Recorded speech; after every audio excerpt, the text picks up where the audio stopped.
It's me. It's me. It's the GOC. Come to you live to tape 25 feet below the surface of the earth for another episodic YouTube adventure here on Guardian of Chaos, the YouTube channel for Chaos Corner. Much love and respect for everyone being here. Shout out to my moderators, my brother from another mother, Austin Nance, and the OTS Tribal Queen. One man, unique, unedited, unscripted, raw dog for you, the fans. Sit back and enjoy story time. Had it not been for a severe shoulder tear, Randy Poffo may have made a living catching fly balls on a baseball field instead of dropping elbows off the top of a wrestling ring. We've never been more thankful for an injury to have happened to someone. With baseball in his rear view, Poffo went on to become wrestling royalty. Randy the Macho Man Savage was one-of-a-kind personality who battled Hulk Hogan for over a decade as the best wrestler of his time and the biggest star with pop culture crossover appeal. Poffo's path would have likely been wrestling in the first place had he not had the tools to become a professional baseball player. His father, Angelo, already had a strong presence in the wrestling world, and the grappling bug had probably hit his younger brother Lanny already. Still, the Ohio native debuted in the St. Louis Cardinals farm system as a teen and went on to play minor league ball with the Cincinnati Reds and the Chicago White Sox. It was during a game with the Reds that he inadvertently got his eventual wrestling nickname.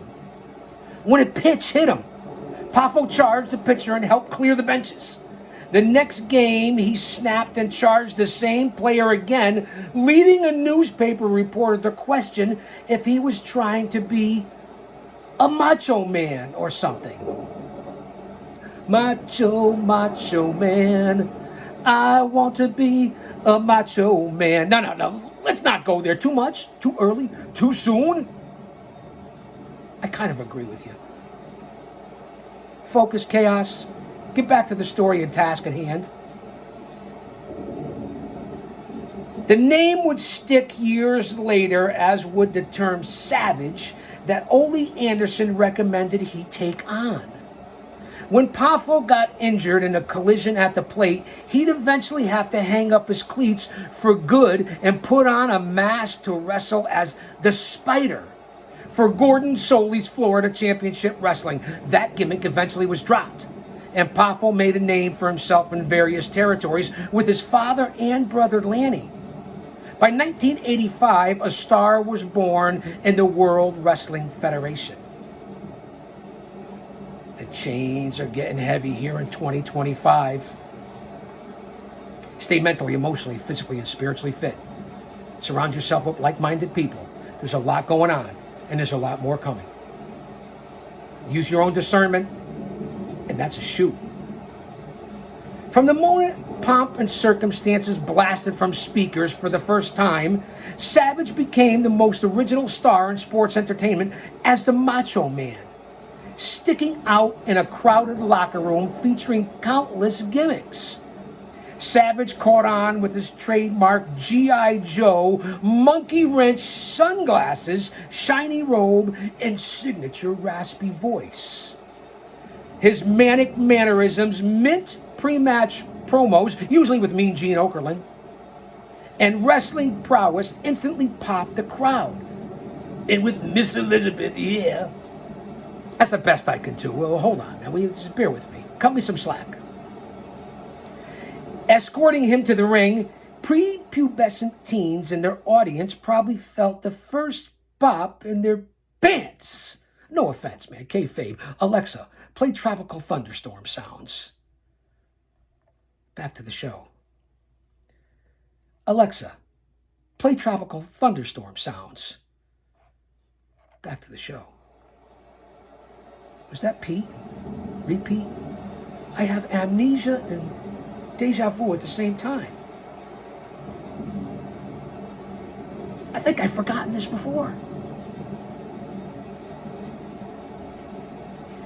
In his first year with the WWF, Savage feuded with many, but notably with Tito Arriba Santana, who he eventually defeat for the Intercontinental Championship in 1986. The year, incidentally, his former Cardinals teammate Keith Hernandez and the Mets would win the World Series. That's right, the Kings of Queens, the bad guys won. I love Keith Hernandez. That year was pretty big for Savage as well. Take out your notebooks. I know you guys know this. He feuded with George the Animal Steele for the better part of the year as he was crushing on Liz. At WrestleMania 2, Savage beat the Animal, but their history together continued at WrestleMania 3. While Hulk Hogan versus Andre the Giant was marketed as the main event, it sort of lived up to the hype, right? The bout everyone was talking about the next morning, and still to this day, was Savage against Ricky the Dragon Steamboat. Both stars were notoriously known throughout the industry as the best in the business, and they clearly didn't disappoint. In an epic battle that saw 19 2 counts, the Dragon ultimately beat the Macho Man thanks to interference by his old nemesis, the Animal. For the rest of the 80s, Savage and Hogan were viewed as the two faces of the company. As mentioned, their appeal extended far beyond the wrestling ring, with Hogan garnering the Sports Illustrated cover and making terrible movies, and Savage becoming the spokesman for Slim Jim. I'm going to try it again. Oh, yeah. In the ring, the two dominated, forming the Mega Powers. The two were big in singles competition as well, with Savage winning the King of the Ring tournament in 1987, a 14-man tournament for the WWF Championship at WrestleMania. Savage held the belt for over a year while the Mega Powers continued to dominate tag team action. By 1989, however, Savage had had enough of the Hulkster moving in on his valet. The old cock block was in session. Old sausage fest. What I say, man? Lighten up. I didn't mean it. Just giving you the facts. I give you the good, the bad, and the ugly here on Chaos Corner. Savage held the belt for over a year, as I mentioned. But he had enough of the Hulkster, as we said, moving in on his territory. Now, we know how Hogan is here in 2025. He got booed out of the building last week on the debut of Netflix, Raw on Netflix. He certainly did. For various reasons. Pathological liar. Everyone said he's a racist. Nobody wants to give a second chance. His politics. It's all horseshit to me. Very selective by a lot of people as well. But I get it. Savage dropped the belt to Hogan at WrestleMania and teamed with Zeus, a.k.a. Debo, Tiny Lister, to fight his no-holds-bar co-star, Hogan and Brutus Beefcake, at SummerSlam. You guys all remember that. Remember the movie as well, I'm sure. Savage, who married Miss Elizabeth for who traded, not married, he was married, we know that. Savage, who traded in Miss Elizabeth for Sensational Sherry that year, would go on to adopt the Macho King name after winning the King of Ring title from Hacksaw Jim Duggan. Ho! While he took on his fair share of opponents, he still feuded with Hogan.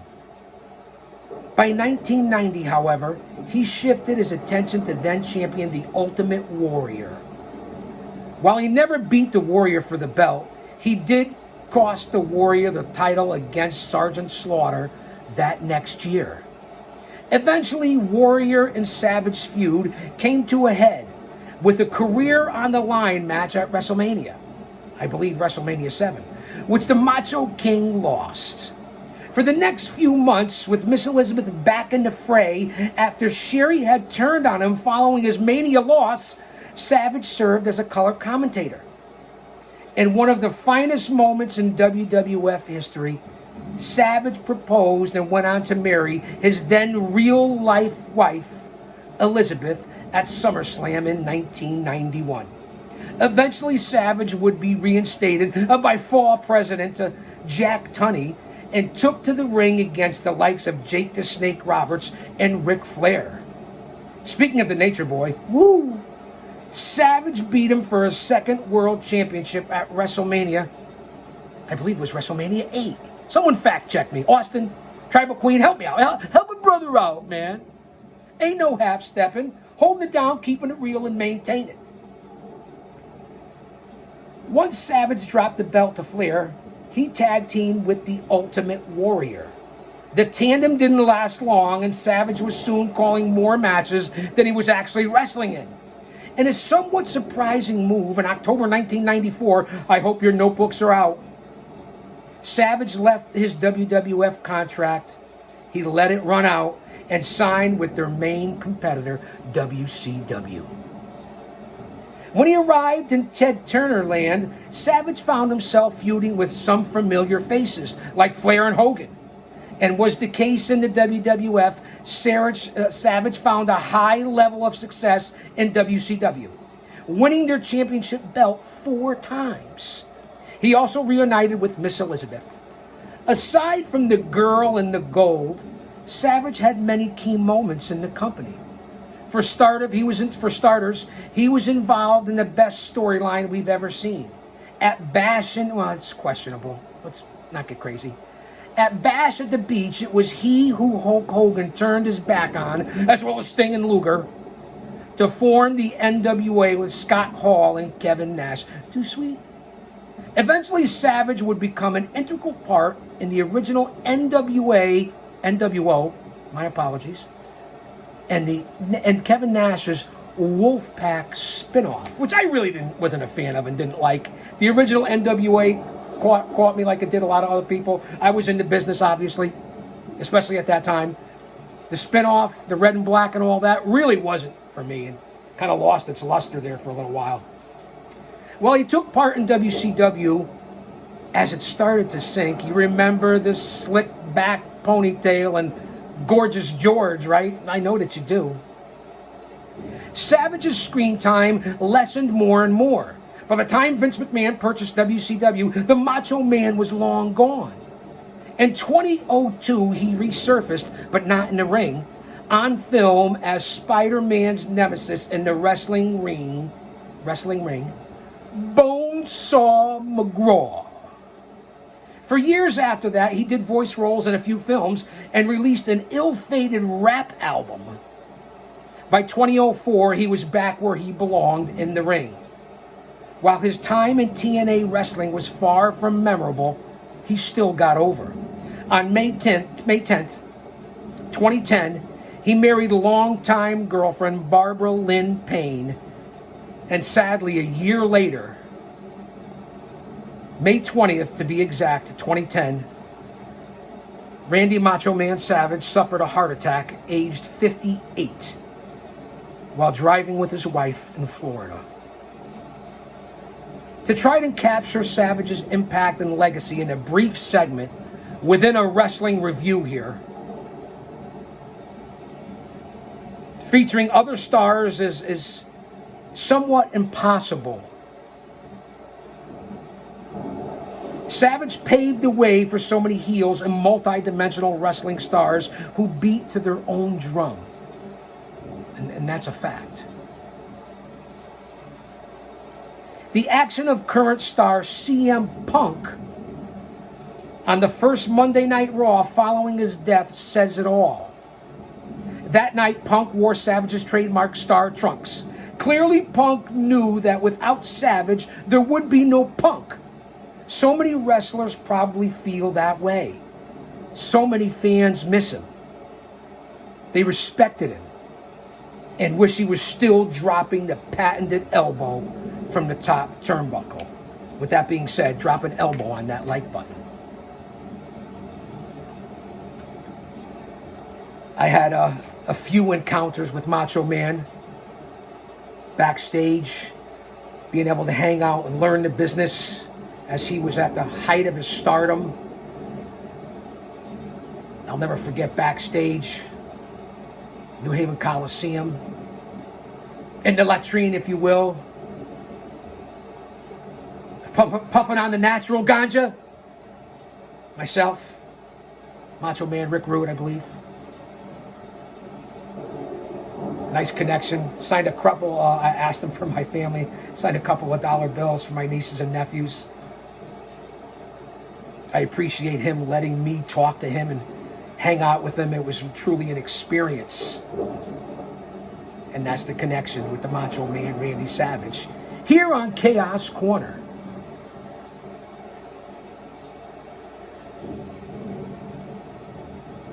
Thank you guys for being here. I'm coming right back with more footage.